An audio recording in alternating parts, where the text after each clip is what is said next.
নমস্কার বন্ধুরা, বিন্দাস রান্নাঘরের চ্যানেলে আমি সম্পা, সবাইকে স্বাগত। তো বন্ধুরা, আপনাদের কাছে আমি আজকে আরো একটা নতুন রেসিপি নিয়ে এসেছি। তো প্রথম থেকে শেষ পর্যন্ত অবশ্যই দেখে যাবেন, খুবই ভালো লাগবে। রেসিপিটা হলো ঘরে থাকা উপকরণ দিয়ে হরলিক্স আমি বানিয়ে দেখাবো। তো একদম দোকানের মতন। তো প্লিজ দেখবেন, আর খুবই ভালো লাগবে, আর কমেন্ট করে জানাবেন কেমন হয়েছে।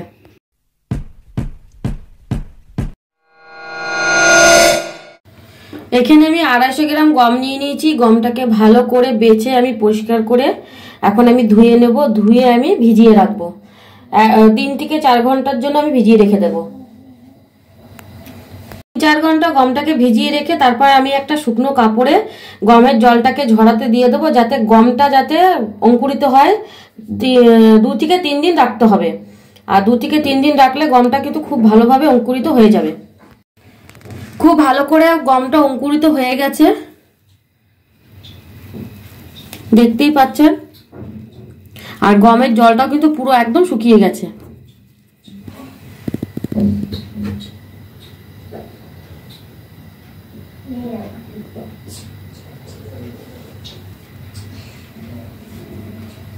এবারে আমি একটা কড়াই বসিয়ে দিয়েছি। কড়াইয়ের মধ্যে আমি অঙ্কুরিত গমগুলোকে ভালো করে দিয়ে ভেজে নেব।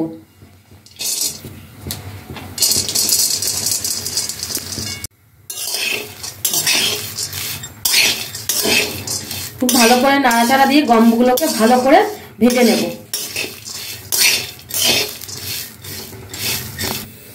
এখানে আমি 1 বাটি ভালো চাল নিয়ে নিয়েছি। চালটাকে এবারে আমি ভালো করে ভেজে নেব।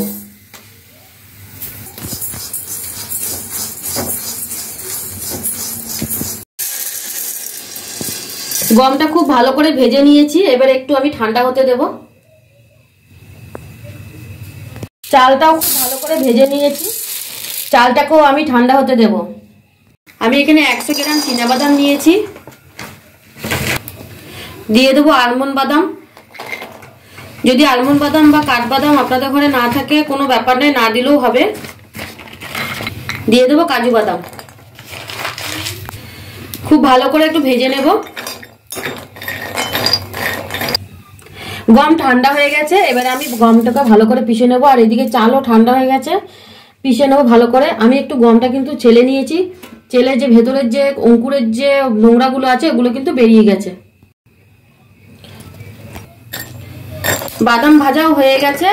আর এদিকে যে চীনা বাদামের যে খোলাগুলো আছে, এই শুকনো খোলাগুলোকে আমি এখন ঝেড়ে ফেলে দেবো। পেশা গমগুলোকে আমি ভালো করে চেলে নেব।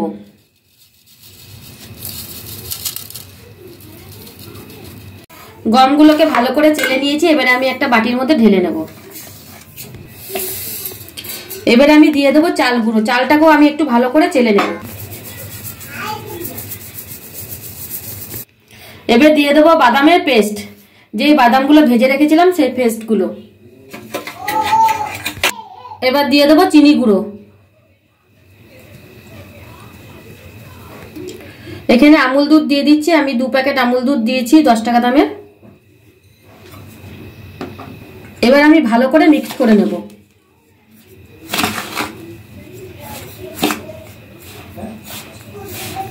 ভালো করে মিক্স করে নিয়েছি। একদম দোকানের মতন হরলিক্স হয়ে গেছে। আর এইভাবেই আপনারা বানিয়ে নেবেন দোকানের মতন হরলিক্স, খুবই ভালো।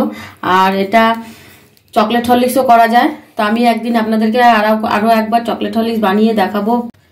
ভালো লাগলে অবশ্যই লাইক, কমেন্ট, শেয়ার করবেন, আর কমেন্ট করে জানাবেন কেমন হয়েছে।